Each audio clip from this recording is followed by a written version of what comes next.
trigger warning, this is going to be talking about SA.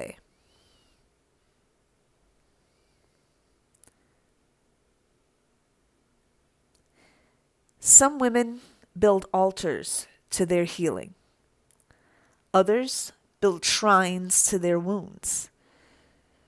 This episode is for the ones who know the difference. Welcome back to Lily with the Valley Coaching. This is your host, Bernadette, where we don't perform pain, we transform it. Today we're talking about a revelation I received about a woman who's been mimicking me since 2017. And I'm not talking about my aesthetics, even though that is kind of a thing too. But this isn't just about her. This is about a pattern I've seen across social media. Women building entire brands, aesthetics, and belief systems. Not for themselves, but for the man who hurt them. Okay. So in essence, their entire branding, their entire aesthetic, their entire intellectual property is not born of female empowerment, but of hoping that the attacker is seeing them and seeing how they've won. What they don't realize is that they're still making that person the center of their lives and monetizing their trauma. So let's get into it. First, we're going to talk about this revelation I had, okay? Now, whenever I've had these revelations and I've made these publicly known on social media, this particular person I'm referencing has always kind of crashed out publicly on social media because the things that I talk about and I reveal, they don't come from me. They come from God, and it's the divine inspiration. This is the type of thing that happened to the people that wrote in the Bible. So when people say, oh, the Bible was written by men, well, it's divine inspiration. God's not going to take the pen out of your hand and write it himself. The human hands are needed to write this. Okay, so that's another episode completely. But let's get into what the subject matter is today. First thing, this revelation I had, which basically goes like this. I had realized something really prior to hitting record on this episode. Every outfit, every caption, every repost, every aesthetic choice, every hobby, everything that she buys, everything that's her, that you know about her, that what she sees, that you see. Judging by vanity metrics. It's not about you. It's not about you and the large followings that she has. She has all these eyeballs on her, but she's not concerned about your eyeballs and your ear holes. She's concerned about his eyeballs. She wants him to see this. So he's still living rent-free in her mind.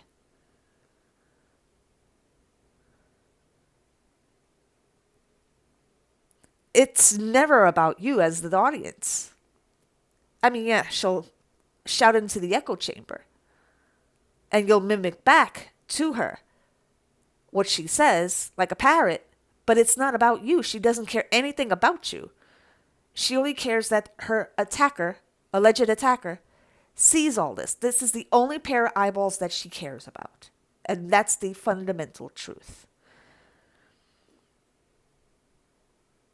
She's not building a brand. She's building a message, a performance of power meant to say, you don't own me. You don't have power over me. But he's still the center of her world. And that's not healing. That's haunting. She's still haunted by him. Everything about her reflects how he still haunts her. The overt sexuality, the rage bait posts, all of it. The entire aesthetic, the entire branding is to say to him, I won. Look at how many followers I got. I won. Look how many eyeballs and ear holes I have. I won. But again, you can follow her tomorrow. You can follow her all across social media. She still doesn't care about your eyeball. She cares about his eyeballs. So in essence, he's like a ghost that still haunts her. Now, this is not a isolated incident. I've seen this across the board. This is not isolated, as I said a moment ago. I've seen it in influencers, coaches, artists, women who've experienced this unfortunate event and then build their entire personas around proving they're unbothered, quote unquote, feral, quote unquote, witchy, quote unquote. That's always a thing. They always become witches. They never become anything else but witches, right? Because that's the only way you can be empowered, by being a witch. So being a witch equals being empowered, right? Let's break it down. So being a witch means you're empowered. How so? Having to create drama so you have an excuse, because according to spiritual law, if nobody's bothering you, you're not allowed to bother them. And in order to have an excuse to do your spell, you have to create drama to create the excuse to, quote unquote, protect yourself. Let's talk about it. And this is a big one, the sexually free. So basically rebranding their trauma and going the completely opposite side of the board for the sake of taking back their power. But are you really taking back your power?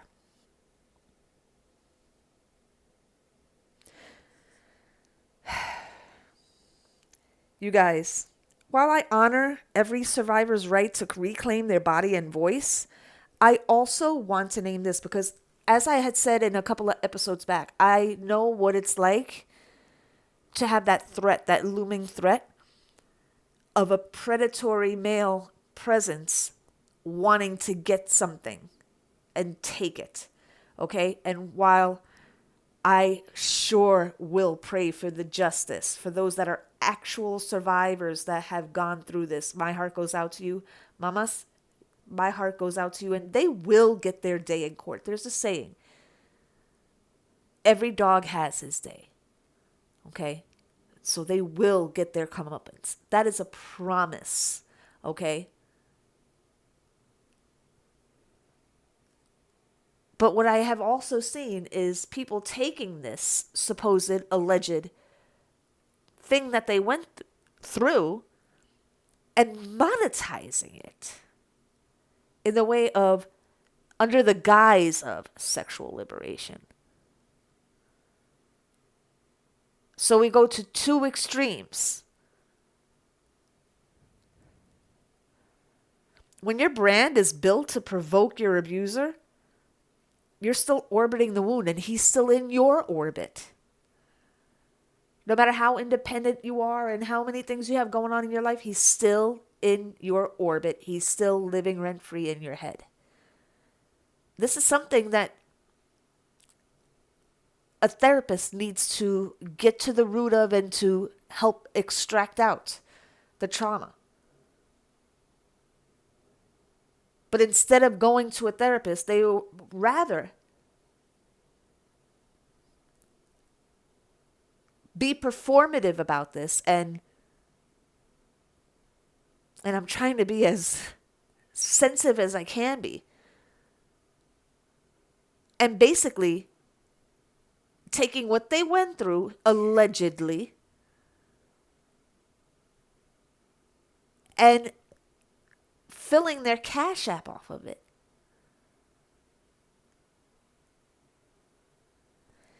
Let's continue. Let's move into the spiritual costs of performing power.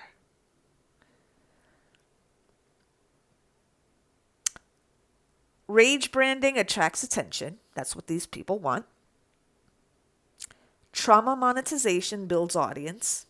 Check. So let's check on both parts. But when the wound is the center, healing gets postponed. She's not interested in healing, because if she was interested in healing, the healing wouldn't garner the following. The following is wounded people. It's all full of wounded people. So how is the wounded going to heal the wounded? How? Please tell me that. It's like all of them have blindfolds on and they're about to walk off the cliff, and nobody can tell that they're going to walk off the cliff because they all have blindfolds on.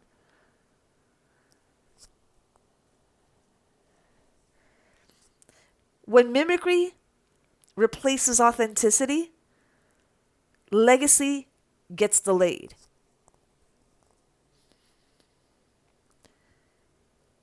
They all seem to follow a copy-paste aesthetic. Everybody's haters. Anybody that says the truth is a hater. Anybody that is a Proverbs 31 woman is a pick-me to them. It's always the same parroted responses.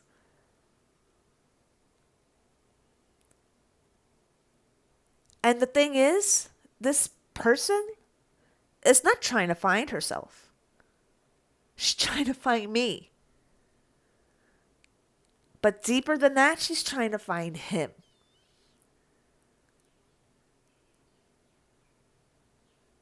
She's still looking for him.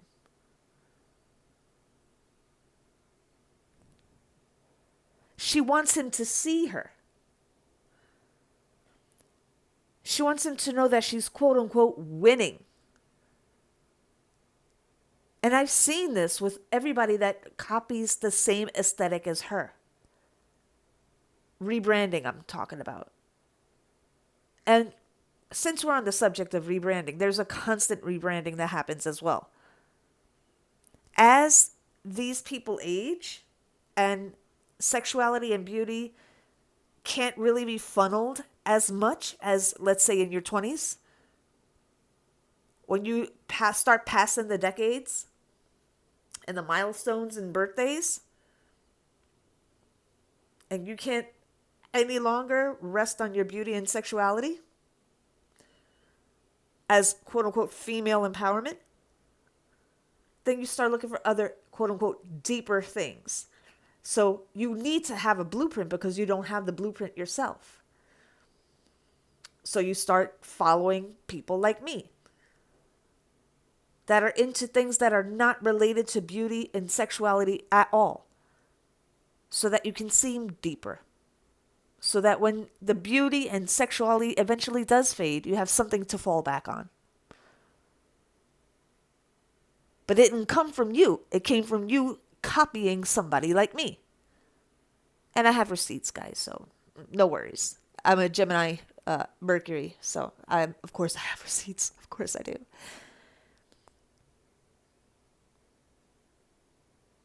Now, as I said before, she wants him to know that she's quote-unquote winning. But if he's still the reason you post, of course she'll never say that. She'll never admit it, and she'll deflect and block. But he's the reason you post. Not me, not you, not any of her followers. She couldn't give two shits about you. She wants him to see it. She's the whole reason behind her aesthetic. Because if you would have seen her years ago, she looked nothing like this. She was very average looking. All of this confidence comes from the enhancements, my love.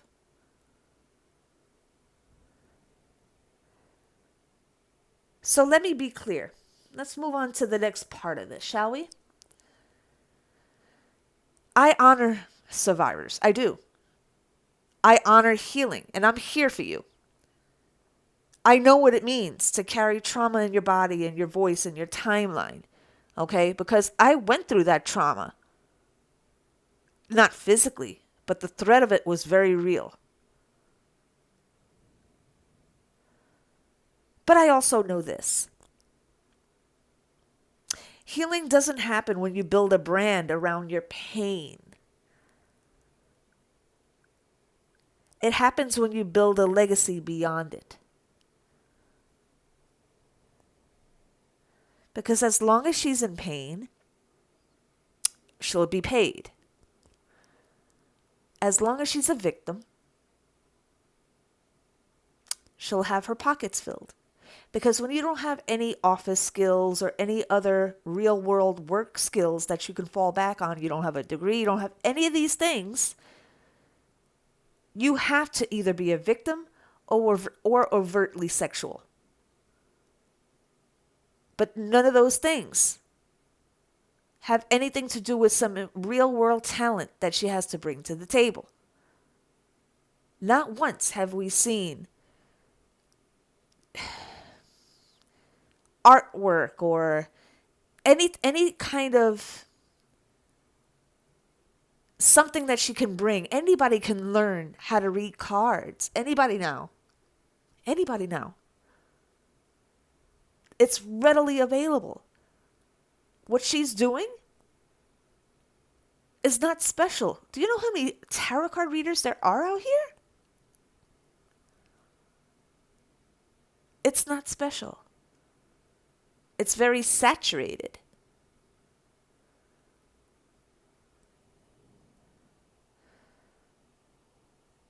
So, I like to call this the mimicry ritual. All the posts tend to be very repetitive and kind of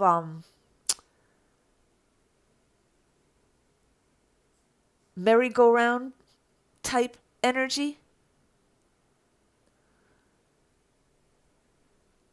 The common thread with all of these people like her that follow in this similar kind of aesthetic, all of them are victims, allegedly, okay? All of them become witches. I don't ever see a deviation from the script. I never see anything different. They all become witches. Every single one of them become witches. Like,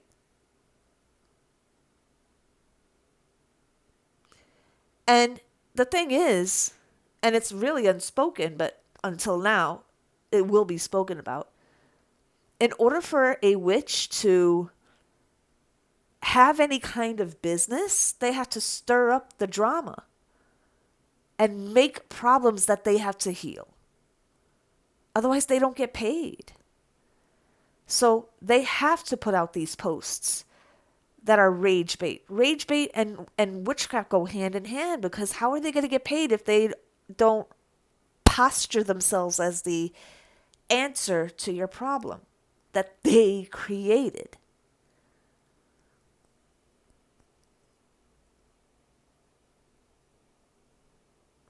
Everything from the witchy quotes, the ancestral reclamation, quote unquote, the sexual posturing, all of it. It's not rooted in truth.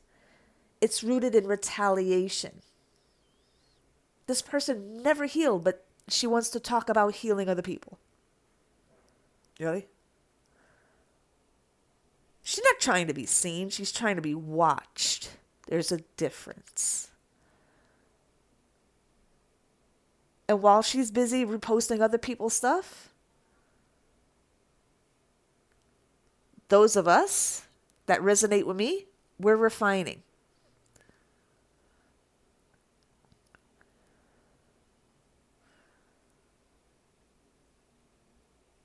So, I want to take a moment here to illuminate how I'm going to respond to things from here on in. I don't respond to rage bait.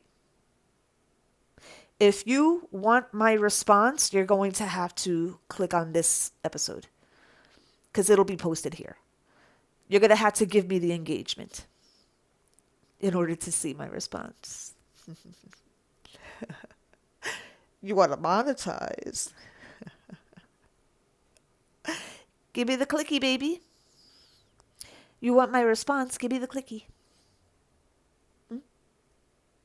I don't respond for free.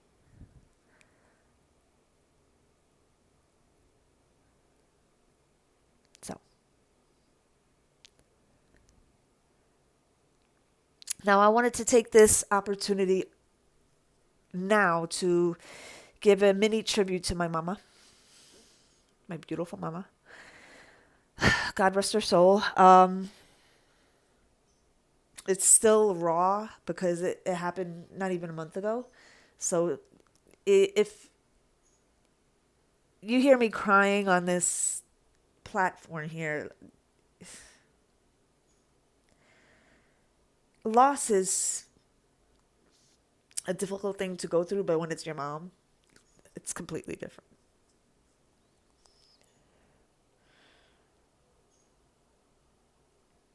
I remember when I was feeling rather ugly.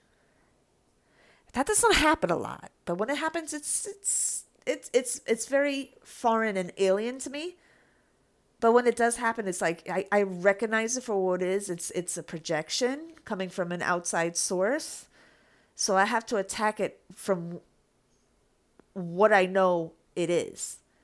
And I attack it biblically, scripturally, okay? But my mama, my mom. And those of you that have been following me since 2016, you know Mama Dukes. You know Mama. You've said hi to her on the lives and everything that we used to do together. She would say, hi everybody. And you would say, hi, Mama, because she was everybody's mama. Everybody loved her. Everybody loved my mom. And they loved the advice that she gave. If any of you remember, she would give some very golden advice. So she kind of became den mother. You know? She was very supportive of my spiritual work. Very supportive. So I remember when I was feeling ugly, my mom, sick as she was, scraping her walker, walked over, with the walker of course, to the bureau, the dresser, opened it up, took a picture out, and that picture hangs in my bedroom now as a constant reminder. Okay? And I'll actually put that as a profile picture when I'm done uploading this episode. So you can see which one is the one that she put in my lap. Okay. So she grabs it out of the dresser, closes the door, walks with her walker over to me, places that picture squarely in my lap, and I'll never forget what she said. After she placed it squarely in my lap, she said, I don't make ugly children. Stop that shit. That was my mom. Now you know where I get it from. Now you know that's Ukrainian right there. That's Eastern European. They don't play about their children like that. They're very straightforward. Okay, and that was my mom. Okay, sweet lady. But if you look at her eyes, it's like it was a combination of sweetness and fire too. She had a fire behind her eyes. Like don't fuck with me. Don't let this sweet little Ukrainian face fool you. I will fuck your shit up. I will fuck your shit up. That was Mama. I can feel her right now. Wow. I miss her. I do. But her words will always resonate within my spirit. All the time. I carry her within me. So, love you, Mommy. And I'll see you later. I don't believe in saying goodbye to people. I'll see her later. Because, every day that passes, I get closer to the time that I'm supposed to meet her. And, we all have a number. So, I say I'll see you later. I don't say goodbye. I say I'll see you later. So I'll see you later, mommy. So this is going to be a regular thing that I put in quizzes so that you can kind of test yourself at the end of these podcasts. So it's always better to stick to the end of the podcast. This quiz is called Are You Monetizing Pain or Transforming It? So I want you to answer each question and tally your score. Each correct answer is 1 point. Okay?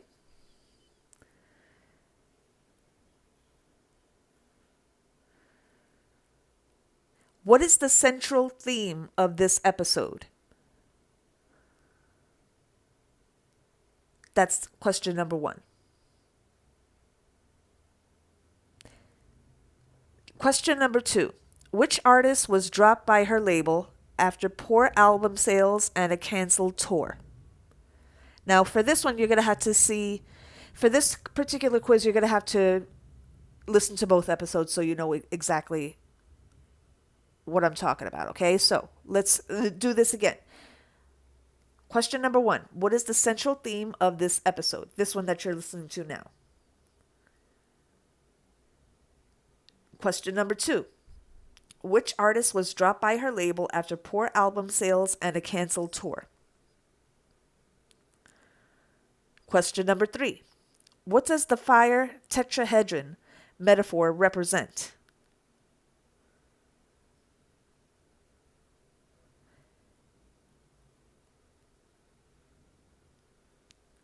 Question number 4. Did I say 3? Was that a question number 3? Yeah, that was question number 3. Sorry, guys. Question number 4. What psychological effect occurs when audiences are repeatedly exposed to trauma-themed content?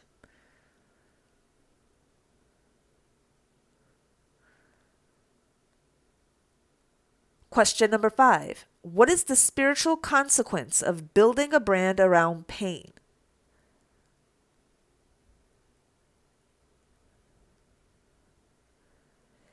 Question number 6. What did I mean when I said, I don't respond for free?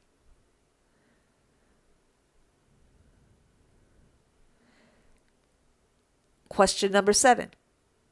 What does the phrase, she wanted to smoke, I sell incense, symbolize?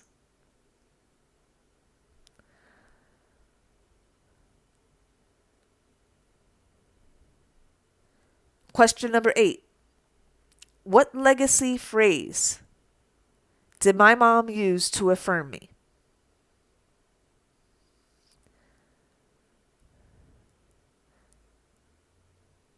Question number 9. What do I identify as the root of the mimic's branding?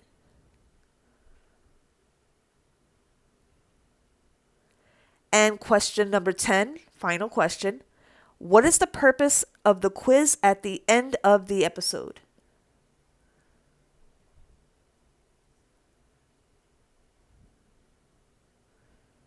Now, I'm going to give you the scoring breakdown, and I want you to write this down, okay? If you got 8 to 10 points, you're spiritually fluent and legacy aligned. You see through the branding, honor your healing, and monetize your clarity. You're not just listening, you're leading. If you got 5 to 7 points, you're awakening. You're starting to discern the difference between performance and power. Keep streaming, keep journaling, keep building. That means you go ahead and make that post, okay? Because there are levels, and your people will follow you at the level that you're at, okay? If you got 0 to 4 points, you're in the fog, but you're not lost. This episode is your flashlight. Go back, re-listen, and let the incense guide you out of the smoke. All right, guys, so I am going to be dropping some merch that I have in the works here. So once I have the mock-ups all ready to go, I will definitely drop them on my TikTok. Follow me on my TikTok at Lily of the Valley Coaching. And be sure to follow me here as well. I really look forward to speaking with you guys. If you need any coaching, just let me know. I'm available. I'll email you back once you email me, and we'll discuss a price range because it's going to be different for everybody. We're in tough times right now, but I do have a standalone of 200 for a single session, okay? And it's 100 for each subsequent session after that, okay? Um, Pretty decent as far as coaching prices go. So those are my standard prices. I will make adjustments at my own discretion. But yeah. All right, guys. So that was the episode. I hope that this was illuminating. Again, I want to reiterate my heart goes out to actual victims. Okay. And know that the scales do have to be aligned because that's spiritual law. You don't take from a person physically and don't expect to get something taken from you. And that's talking to the attackers. Okay? And for those that are monetizing their trauma, all right, honey, have it your way, I guess, but don't expect not to be called out. We're living in a world of monkey see, monkey do. Don't get caught out here in these streets, okay? Love you guys.